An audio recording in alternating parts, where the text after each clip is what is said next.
Welcome back, or welcome if you're just joining us. This is the France 24 debate. We're looking at what is going to be proposed at the UN Security Council after days of speaking about the feasibility of a intervention by the West after that chemical weapons attack. We're now looking at the feasibility of whether or not the stockpiling of those chemical weapons can be enforced. With us to talk about it from Beirut, the Guardian's Middle East correspondent Martin CHULOV, who's just back from northern Syria. Activist Ahmed NAJI is with us here in the studio, as is former U.S. diplomat, once posted to Damascus, William Jordan, and NEISTAT of Human Rights Watch. We were talking before the break about whether or not it was the beginning of wrangling over what will be in the language of an eventual resolution that finally Russia would agree upon. Stockpiling Syria's chemical weapons. Would it even be doable if Damascus complied fully? As we know, many zones, no-go areas with fighting going on, a point that Syria's ambassador to the UN nuclear watchdog in Vienna hammered home. I express our deep concern regarding, the possible risks of any military attack on facilities under safeguard agreement. We also joined strongly the Russian Federation demands in requesting analysis from the IAEA on the risks of such attack on the facilities under safeguard. Fair point, NEISTAT. Stockpiling Syrian chemical weapons all in one place, wouldn't that be risky as well? It will be, surely. I really think that at this point it's probably too early to go into the technicalities of how it's going to be performed, how this control can be performed, because at this point it is the question of political will, it is the question of where international community is going with this debate. And from our perspective, from the perspective of a human rights organization, the issue of accountability, for example, the fact that it's not just about what we're going to do with future use of chemical weapons, but what we're going to do about the attack that already happened and killed hundreds of people and injured thousands more, is one of the main issues on the table. The other issue on the table that seems to be forgotten behind this debate about the chemical weapons is what are we going to do with all the hundreds of 100,000 people who have been killed by conventional weapons. And from that perspective, Russia's proposal, as reasonable as it may sound, does not address the fact that Russia continues to supply these conventional weapons with which hundreds of civilians are continue to be killed on a daily basis. Hundreds of civilians killed on a daily basis. Ahmed NAJI, part one of our discussion, you were saying how you don't see how it's practical or applicable stockpiling all the chemical weapons. Actually, I want to ask a question. What happened about the punishment? I mean, now we are judging the criminal with taking his weapon. Okay, I forgive you because I will take your weapon, so forget about the crime. It's a question, I think. Now, this question I would like to ask for all the people, not in the international community, the people around the world. Now we are dealing with this and this how. Yes. Is it too much? Are we focusing too much on chemical weapons suddenly? I've said that for a while. I think this issue of punishment. I think the last time I was on the debate, I said that the chemical weapons issue should probably be dealt with in terms of reference to the International Criminal Court and criminalizing, if you will, the members of the Assad regime believed to be responsible for this. The chemical weapons attack, was heinous. It was horrible. It was a crime against humanity. All of those things. Syria needs to be explicitly sanctioned for, to try to prevent the further use of these things. But the deaths caused by these chemical attacks is minimal compared to all of the other deaths that are occurring on a daily or, over the whole course of this conflict. And that gets to the point that, somehow you've got to get to the root issues in the conflict, in the civil war in Syria, in order to try to bring an end to the violence, or at least to diminish things to the point where the parties will actually sit down and discuss some kind of a resolution. Even though I think that is going to be a Herculean task, probably beyond all of the people who could be brought to the table. And even if it results in the demise of the Assad regime, you are then going to find Syria in another phase, which will probably be longer, in some cases bloodier, and more intractable. That's a question that on Twitter David has put up, and I'll put it to you, Martin CHULOV. Diplomacy would need a ceasefire, but between who? Assad and ... So who do you negotiate with? And the piece that you penned, we'll talk about it in more detail, what you saw, but you get, you already described there, Martin, a myriad of rebel groups ranging from the secular to Al-Qaeda linked. This has been a problem since day one, and it continues to be a problem now. While there have been some successes in coordinating a more mainstream opposition, supplying them, forming a cohesive military command, you still have a group of jihadists, a minority, but who speak with a disproportionately powerful voice, outside of the command structure that has been put in place. So it would be difficult to imagine how any sort of a ceasefire, were it called or were it even agreed to, could be held when there are so many competing interests within the Syrian armed opposition who are not necessarily aiming for the same thing. The extremist element of the opposition want nothing to do with the reorientation of a nation state. They're all about making the ancient land of Sham, as they call it, a key stage for a global jihad. And that is incompatible with the original values of the revolution as set out by the more mainstream armed groups. And you describe in the piece that you wrote for The Guardian how the more radical ones are preparing for gunfire from both the regime and the Americans in the case of Western intervention. Just how much of a power vacuum did you see? The societies themselves were, the towns and villages, I should say, were in better shape than they had been on the dozen or so trips that I'd been there to northern Syria in the last 18 months or so. However, the Al-Qaeda groups had made inroads in terms of imposing their will, certainly raising their banners, their symbols all around town halls, marketplaces, school buildings and mosques. They were more visible than they had been at any point, and they were very much looking to assert themselves in all levels of the community.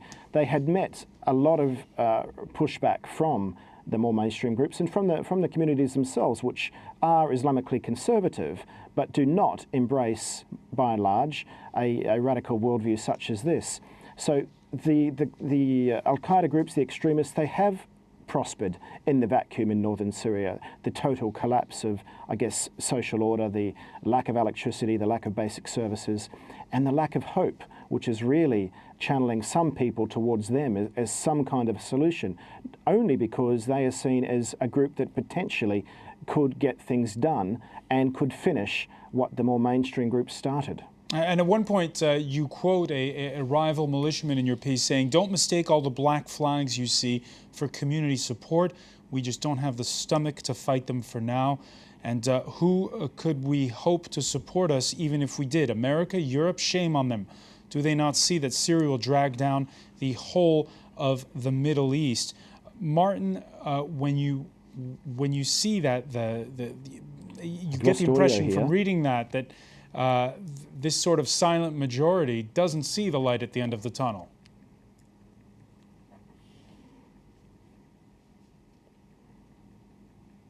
All right, we seem to have a sound problem with Beirut. Martin, can you hear us? All right, we'll try to fix that for you soon. NEISTAT, you traveled to the north of Syria. How much do you think it's changed? Many times, and I cannot agree more with Martin. I think having observed it from the very beginning, I first went there in the spring of 2011 till a couple of months ago when I was last in Aleppo. There is definitely an increased influence by the jihadi groups, and the one thing that I keep repeating is that the longer this continues, the more we'll see of that. The more inaction we'll see from the West, the more influence those groups are going to get. And that's why I think we emphasize every time that no matter what action is taken, no matter what's on the table, there needs to be a clear plan for the day after, whatever it is. There needs to be a clear plan to address, for example, potential retaliation attacks by these groups. We are documenting more and more abuses by the opposition, executions, kidnappings. Somebody needs to do something about that. And that's why ICC, again, I keep getting back to that, that's why ICC is a solution that should be on the table all the time, because this solution, referral to the ICC, will address abuses by both sides. And this is absolutely necessary. This accountability step is absolutely necessary, no matter what political negotiation take place. William Jordan, The Wall Street Journal, an editorial this Tuesday saying inaction will only delay when the West has to get involved in the Middle East, and then it will be much bloodier, listening to what Martin's been reporting on, what Anna's witnessed. What do you do then if you think that limited strikes won't work at this point? Look, I have said forever that Syria is doomed by its history, and the main reason for that is that Syria, historically Syria, prior to the Ba'ath taking over, prior to Hafez al-Assad seizing power, was basically a failed state. Its political class, since the time of French independence from France, has been dysfunctional. And under Assad, under the repressive, brutal regime that he has imposed, which basically was the classic bargain with the people of stability in exchange for no opposition, has meant that Syria has ended up with one of the most retarded political states in the region. Until the revolution, the overthrow of Ben Ali in Tunisia, I would have said Tunisia was in a worse situation. But Syria is right there. It has been this lack of not only the ability of an opposition to form peacefully and to develop ideas, but it is also the absolute historical lack of any political culture to speak of beyond the sort of clan politics and the networking that has defined the Assad regime. Ahmed NAJI, do you agree? Actually, his opinion was not very clear for me, but let me just mention for 2 points now regarding the jihadists and regarding the scenarios, to compare our scenario with the Libyan scenario or any other scenario. First of all, let me ask, who is the responsible about having jihadists now in Syria? Yes, now I will not tell you that we don't have jihadists. Yes, right now we have jihadists, and as you mentioned that I was in the prison, I remember the jihadists that the regime was keeping inside, and most of them, they were not Syrian. And then suddenly, still in the jail, and they are released. So who sent the jihadists? Who made Al-Qaeda? And now who made Al-Sham and the Iraq State? And but to William Jordan's point that the opposition is unable at this point to coalesce and to unite. Okay. Same time, because we were not supported, as we have to be supported, to control the ground, and as well as we don't have the tools to have an organized army, as well as we will keep the chance for these people in the black with the black flags to make their help for the regime, because they are helping only the regime. They are not helping any other party. Only the regime is playing this card. Radicals on both sides are the ones profiting most, is what you're saying. We've gone over this time and again, Anna NEISTAT, the issue of who perpetrated this August 21st attack. Human Rights Watch put out a report that squarely points the finger at pro-Assad forces.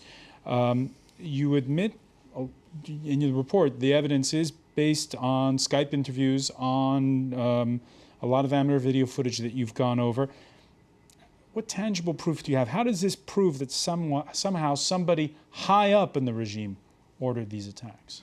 I think there are two questions there. First of all, we are saying that based on the evidence that we were able to collect without being on the ground, because we were not able to get access to the actual sites, we believe that it is very likely that the attacks were committed by the Syrian government. This is based on several pieces of evidence. One of the key pieces is the analysis of the remnants of munitions that we were able to look at. And when I say we, it means not just Human Rights Watch, but also military experts and medical experts that we constantly work with. And these include, just very briefly, without going into technicalities, two specific types of rockets, 330 millimeters and 140 millimeters, that to this day, neither we nor military experts have seen in possession of opposition groups. The regime has these weapons. These are the weapons that can be loaded with chemical warheads, and most likely they were. Another thing is all the evidence from the medical experts. We interviewed witnesses, lots of witnesses and victims to these attacks. We spoke to the doctors, and then we had medical experts review these interviews, review the footage that was posted on YouTube of the symptoms of the victims, and comparing these two, plus adding the trajectory, that the fact that the rockets were fired from the government-controlled areas into opposition-controlled areas. You put all this evidence together, you come to a likely conclusion. Your second question, very briefly, whether the regime, somebody high up in the regime ordered the attack, or whether it was some rogue officer who pushed the button. We don't have an absolute clear answer to that, but in some sense it doesn't matter. It's not particularly relevant, because in any case higher commanders would bear responsibility for what these rogue officers did. So far we have seen only denial and nothing else. So far only denial and nothing else. On Twitter, this remark, both the Syrian regime and rebel groups are guilty of atrocities. Start thinking of how we will hold the opposition accountable to a point that was made by NEISTAT. Ahmed, do you agree? Responsible about who? I mean, he mentioned that the rebels are responsible about what? I didn't get. Sorry. I mean, both the regime and the rebels. Responsible about the both whole sides. situation? No. Yeah. No, sure not. I don't agree with him. No, it's not. We have our responsibilities, but we are not responsible. You cannot compare like a regime who is killing his people with a rebels. You said rebels. Am I right? All right. While we speak, the Syrian foreign minister has been speaking. He's quoted by the French news agency AFP as saying Syria is prepared to unveil its chemical weapons sites. Martin CHULOV, what's your reaction to hearing that offer from the Syrian foreign minister? Well, it's significant for two reasons. The first is it's the first that I know of direct acknowledgement that by a Syrian regime official that they actually have these weapons. It's been a policy of not confirming or denying, or indeed refusing to even address the issue for quite some time. The second thing is, if they are prepared to open these sites up, now they will be put to the test to see whether there is any bluffing, if there's any obfuscation, if there's any prevarication at all. I mean, there really is an obligation on them to actually make this process work, to give the access that they're pledging, because there will be a lot of people in the international community looking at the Syrian regime and see if they are doing this in good faith, and that's going to be a very important stanza in this whole showdown. All right, so the pressure on the Assad government, the foreign minister there saying they'll also be ceasing production. The pressure also on, of course, the U.S. president. He's got an uphill battle to convince Congress to give him the right to intervene, if need be, in Syria. He addresses later on in prime time a war-weary nation. Barack Obama, who said the misgivings go as far as his own relatives. If you talk to my own family members or Michelle's, they're very wary and suspicious of any action. So tomorrow I'll speak to the American people. I'll explain this is not Iraq, this is not Afghanistan, this is not even Libya. Does that sound like a guy who's convinced by what he's preaching? I think he's having to rethink, recalibrate. He's not in a comfortable position. He hasn't been for a while. This red line that he enunciated, has come back to haunt him repeatedly. Are you surprised to hear the president say, "Look, in my own family, people are second-guessing me"? I'm not surprised to hear him say it. I mean, I do think that whatever one may think about President Obama's policies and conclusions, he's a man who has never shied away from being reflective. I mean, I think that that's part of his nature as an academic. He's never been somebody who has said, "I take this position and I'm going to hold to it until the very bitter end." I mean, I think he is capable of understanding the contradictions. So. But I also think there's a political dimension here, and he's probably preparing himself and indirectly the American people for what it's going to mean if the Congress were to vote him down with this resolution. All right, one final remark from a viewer. France doesn't have significant effect here. They should back down and follow the U.S. lead or continue making fools of themselves. That's not very nice, Anna NEISTAT. Just one comment. The fact that France, in this whole game, has also been putting a lot of pressure from the get-go and is basically in the same position as the United States. I'm very glad to see that. And I think, if anything, that matters more than anything else. That is not U.S. alone, that France, a leading European nation, is supporting it and taking the protection of civilians in Syria seriously. All right, we're going to leave it there. Anna NEISTAT, I want to thank you. I want to thank Ahmed, NAJI, and William Jordan. I want to thank Martin CHULOV for joining us from Beirut. Before we say goodbye to the viewers, though, let's say hello to James Creedon. And James, you heard the U.S. president there saying that even in his own family, there's misgivings.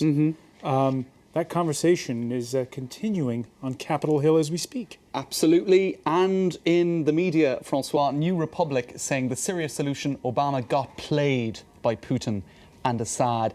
This is apparently how diplomacy works these days. Someone makes an offhand remark at a press conference and triggers an international chain reaction. That a reference to John Kerry on Monday. That's right, when he sort of seemingly in an offhand remark suggested chemical weapons be given up, and then it was jumped on by the Russians. Similar comments in the French media. This is the Huffington Post. The French government wanted to be 4 steps ahead, and actually they're 4 steps behind. They're saying there that the scheme, or rather that François Hollande wanted to be a leader for this, and he's now ended up following the way diplomacy has gone. That viewer is more in tune with what the Huffington Post is saying. It seems to be the case. Now, over at The Guardian, Jonathan Friedland is saying the scheme is a life raft for the American president, who looked like he was drowning, despite the fact that this all may have come from a gaffe. But was it really a gaffe? I think, somebody at that level of diplomacy has got to know what he's saying and where the red lines are.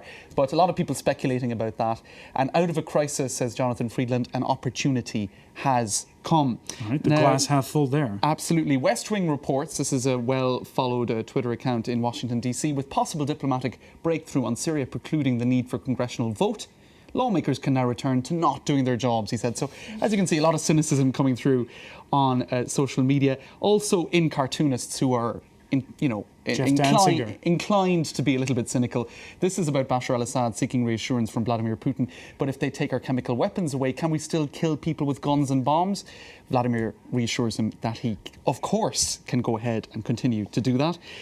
Meanwhile, in Algeria, the French-language Algerian cartoonist Dilem is being cynical about the Gulf monarchies who are intervening because of their religion. No, well, their religion being the dollar, according to Dilem. So cynicism all around, no matter what side you're on. Now, what about just a quick look at the anti-war movement, François, online and in demonstrations? We've looked a lot at how Russia, China might have prevented this intervention, how Assad as well and his media presence might have affected the outcome, but also, I suppose, people power to an extent might have had its role. This is a demonstration in Lebanon, in Beirut, outside the US Embassy, last Friday, I believe. All of this put together by the website Real Clear Politics.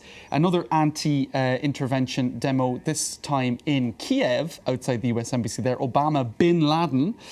This time it's in Brasilia. These were Brazilian students demonstrating against imperialist war. Right now, if you think that's relatively polite, here is an effigy of Barack Obama being burnt on the ground that's in Brasilia as well. Now, it wasn't all against the war. There were, of course, a lot of pictures and demonstrations in favour of it, even though that seems to not be winning ground at the moment.